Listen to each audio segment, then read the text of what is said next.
want you every second. I don't wanna waste time, oh no. Hi guys, I'm Tracy and welcome to today's video. As I mentioned to you guys, I'm going to try to do videos whenever I can, but when I feel inspired, because I can't just make a video to make it. I like to make it important for me and useful to you guys one way or another. For today, I've been thinking, first of all, because it's my personal situation, and secondly, because I think it may be some of your situation. If you want to travel, a lot of the times I think people stop at the idea that it's very expensive. How are they going to cover it? If they're going to need a loan, if they're going to need to be extra to someone to plan their trip or to help plan. And here is where I bring you my two-part video starting right now, part 1, on how to plan your own trip without any experience. And this year I am doing that myself. In the different jobs that I've had, I've never had to plan any type of travel.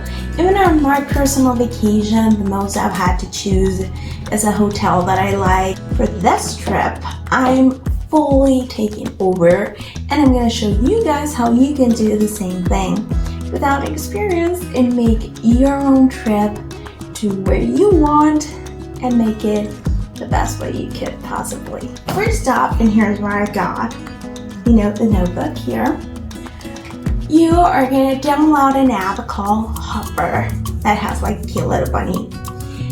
With Hopper, you're able to choose a destination and you're able to see the price of flights going there depending on the different months of the year and the different days.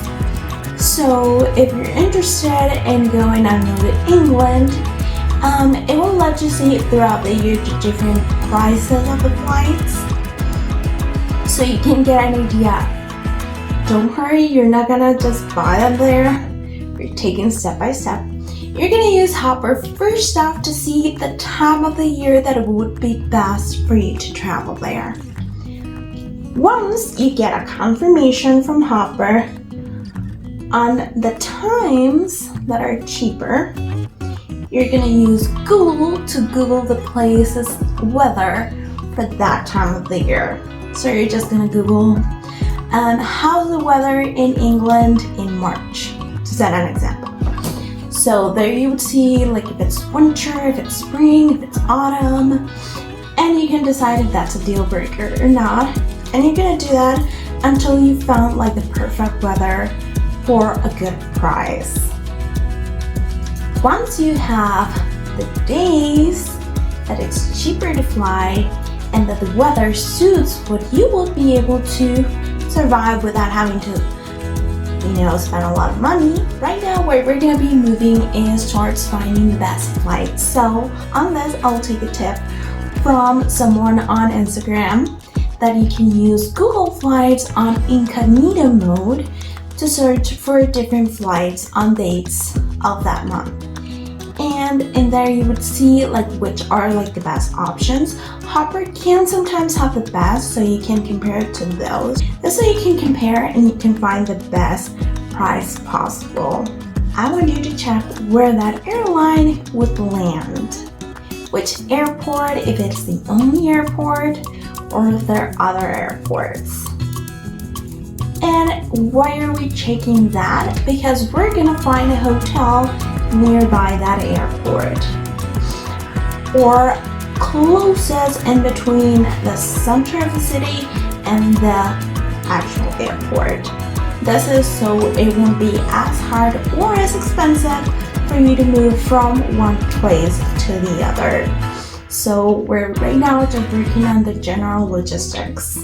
So you're gonna go, it can be Booking, it could be Expedia, you can even just Google hotels nearby airport, blah blah. And then you're gonna start filtering the hotels. You can do them by price, by being closest to the airport, if you would like them to include a meal or not. In my opinion, if you have the money to spend it and get at least like one hotel to include at least breakfast, that would be a good option, or dinner. Like if you can find a place that includes at least one meal for me, that would be a good option, because that way you can just buy something to eat along the way as you're exploring the city, but in the morning you're all set. You are gonna make a little Excel to take a chart of the prices that you've done so far. Here we're going with a little math here, so sorry, but it's that we gotta do it because it's money and it's expenses. So you're gonna make a little chart, and you're gonna make a summation, and you're gonna make a summation of the expenses that you have so far, because those will be like the main ones, the big ones. And you're gonna divide them under different amounts of months till that trip. So if you're planning the trip for 12 months from a year from today, you can just divide that expense into 11, because we want that last month's payment to be as fully as possible so that you can expend in food and souvenirs for your family or other stuff that you may want to do around that city. Once you have that, now you know how much you should save or try to save till that time comes. This is to avoid you having to take out loans or do overtime or ask people for money, but so you can use your own money and not be over here in debt by the time that you come back from your trip. And now we're gonna be going into the schedule planning on the trip. And we're done. We're gonna be moving to part 2, so see you guys there.